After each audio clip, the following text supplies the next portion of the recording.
Worksheet 13. Fill in the blanks with the words given in the box. Box में दिए गए शब्दों से रिक्त स्थान भरे। यहाँ आपका पेरिस है, टच है, सिक्स है, टच मीन्स छूना, सिक्स मीन्स 6, थिकर मीन्स मोटा, डॉट्स डॉट, रीड मीन्स पढ़ना, राइट मीन्स लिखना, पिंकसन मीन्स पिंकसन, ब्लाइंड मीन्स अंधा। अब इनसे हमें क्या करना है, खाली स्थान में भरना है।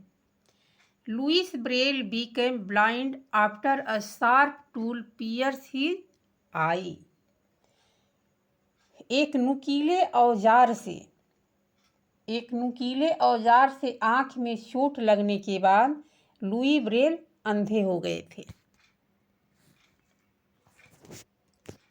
आगे है, he joined the Royal Institute for Young Blind Person in Paris. उन्होंने Paris Royal Institute for Young Blind Person में दाखिला लिया। He learnt letters by using wood, cloth or pin arranged in pincushion. अब इसका अर्थ ये हुआ कि उसे लकड़ी, कपड़े या पिनकुशन में व्यवस्थित पिनों का उपयोग करके अक्षर सीखे। आगे है, Louis used his finger to read by dot. Louis ने अंगुलियों से बिंदुओं की मदद से पढ़ा। लुई ने अंगुलियों से बिंदुओं की मदद से पढ़ा। ब्रेल है 6 dot in each cell. Braille लिपि में प्रत्येक सेल में 6 बिंदु होते हैं। Braille helps blind people to read and write. Braille दृष्टिहीन लोगों को पढ़ने और लिखने में मदद करती है। Braille is written in the form of small red thicker. Braille छोटे उभरे हुए मोटे अक्षरों में लिखा जाता है। A Braille book is touch than a regular printed book. Braille लिपि वाली किताब, आपको कह रहा है कि ब्रेल लिपि वाली किताब सामान्य मुद्रित किताब की तुलना में स्पर्श करने से अधिक सुविधाजनक होती है। आगे 14, fill in the blanks with the past continuous form of the verb given in the brackets, one has been done for you. कोष्टक में दी गई क्रियाओं के भूतकाल निरंतर रूप से यानी भूतकाल से रिक्त स्थान को भरना है। एक उदाहरण आपके लिए हल कर दिया गया है। A boy was playing outside his home. एक लड़का अपने घर के बाहर खेल रहा था। आपको केवल पास्ट बनाना है। The gardener was watering the plants in garden. माली बगीचे में पौधों को पानी दे रहा था। The flower was blooming in the garden. बगीचे में फूल खिल रहे थे।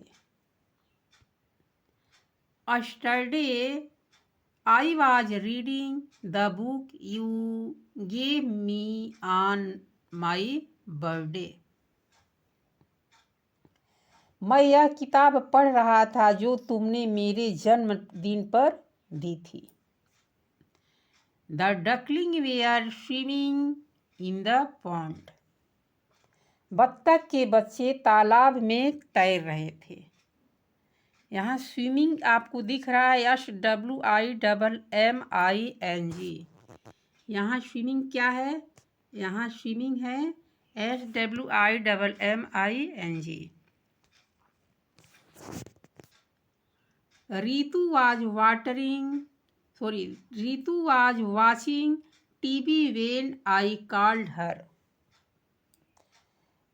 जब मैंने रीतु को फोन किया तब वह टीवी देख रही थी.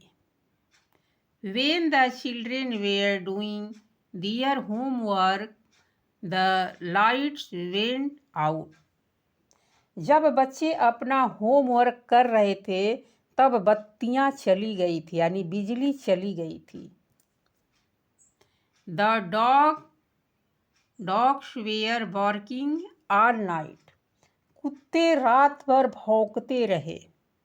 कुत्ते रात भर भौंकते रहे या कुत्ते रात भर भौंक रहे थे, दोनों का एक ही अर्थ हुआ, भौंकते रहे या भौंक रहे थे. आगे है write comparative and superlative form of the given adjectives. One has been done for you. कर रहा है दिए गए विशेषणों की तुलनात्मक और अतिशयोक्तिपूर्ण रूप लिखिए. एक उदाहरण आपके लिए हल कर दिया गया है. पॉजिटिव का अर्थ होता है सकारात्मक, कंपैरेटिव का अर्थ होता है तुलनात्मक और सुपरलेटिव का अर्थ होता है अतिशयोक्तिपूर्ण. तो टाल का हो जाएगा टालर, टालेस्ट. फास्ट का फास्टर, फास्टेस्ट. हॉट का हॉटर, हॉटेस्ट. थीन का थीनर, थीनेस्ट. थिक का थिकर, थिकेस्ट. ये कहाँ प्रयोग किया जाता है? ये जो बीच वाला है ये आपका दो व्यक्तियों में तुलना के लिए किया जाता है. दो वस्तु हो, दो व्यक्ति हो, दो चीज हो. और इधर वाला जो होता है वो दो से अधिक में प्रयोग किया जाता है. और ये आपका साधारण होता है जो मीनिंग वर्ड के डिक्शनरी या बुक वगैरह में दिया जाता है. ये आपकी डिग्रियां हैं. आप वर्कशीट 15 देखते हैं. Fill in the blanks with the correct form of the words given in the brackets. Use only er, est or the positive form. कह रहा है कि कोष्टक में दिए गए शब्दों के सही रूप से रिक्त स्थान भरे. er, est का सकारात्मक रूप का प्रयोग करें. चलिए पढ़ते हैं इसको. पहले Sudha Chandan the brave dancer. Sudha Chandan the brave dancer, इसका सुधा चंदन एक लड़की का नाम है. द ब्रेव डांसर बहादुर लड़की. Sudha Chandan was a younger girl who loved dancing. Sudha Chandan एक युवा लड़की थी जिसे नृत्य करना बहुत पसंद थी. She want to become a better great dancer one day. वह एक दिन एक बेहतरीन नर्तकी बनना चाहती थी. But when she was 16, something very sadder happened. इसका अर्थ ये हुआ कि वह बेहतरीन नर्तकी बनना चाहती थी, लेकिन जब वह 16 साल की थी तब एक बहुत दुर्घटना घटी. सुधा met with an accident and had to get her leg removed. घटना घटी, इसमें क्या हुआ? सुधा का एक दुर्घटना में पैर कट गया. Doctor said the could never dance again. डॉक्टरों ने कहा फिर वह कभी नृत्य नहीं कर पाएगी. People thought that other dancer were luckier than her. अब लोग क्या कर रहे हैं ये देखिए. जब डॉक्टरों ने बता दिया कि वह नृत्य नहीं कर पाएगी तब लोगों को लगता था कि अन्य नर्तकियां कहीं उससे अधिक भाग्यशाली थी.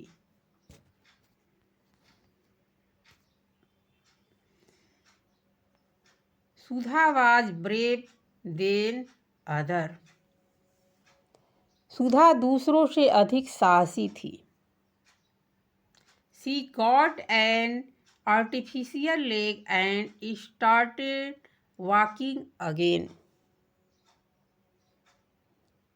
वह दूसरों से जब अधिक बहादुर थी, साहसी थी, तो उसने कृत्रिम पैर लगवाया और फिर से चलना शुरू कर दिया। फिर से चलना शुरू कर दिया। Walking was harder than before but Sudha never gave up. चलना पहले से कठिन था, लेकिन सुधा ने कभी हार नहीं मानी। सुधा ने कभी हार नहीं मानी।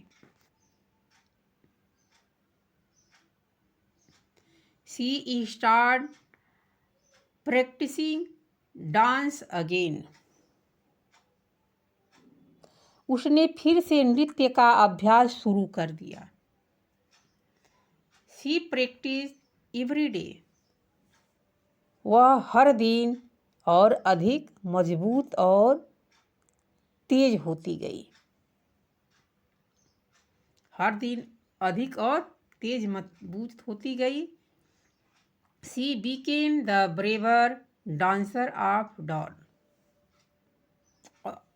ऑल। Dancer of all. हर दिन वह और अधिक मजबूत और तेज होती गई। जल्द ही वह सभी नर्तकियों में सबसे बहादुर बन गई। सभी नर्तकियों में क्या बन गई? सबसे बहादुर। डांसर ऑफ ऑल माने सभी नर्तकियों में क्या हो गई? बहादुर बन गई। ये ब्रेवेट सबसे बहादुर, दो का बात होता तो ब्रेवर होगा, लेकिन सबसे बहादुर ब्रेवेस्ट हो गया। इसमें भी आपको डिग्री लगाया गया है। अब कह रहा है her story teach us that the hardest struggle can lead to the greatest success. उनकी कहानी हमें यह सिखाती है कि सबसे कठिन संघर्ष सबसे बड़ी सफलता की ओर ले जा सकती है। सबसे कठिन संघर्ष जो है सबसे बड़ी सफलता की ओर ले जाती है। इसलिए क्या करना चाहिए? संघर्ष करना चाहिए, प्रयास छोड़ना नहीं चाहिए। इस तरह से आपका सारा वर्कशीट यानी 15 तक कंप्लीट हो गया। वर्कशीट 15 तक यूनिट 2 के सारे वर्कशीट कंप्लीट हो गए। अब हम यूनिट 3 के साथ अगले वीडियो में मिलेंगे। तब तक से यूनिट 2 कंप्लीट करें, लाइक करें, कमेंट करें। धन्यवाद। फिर मिलेंगे।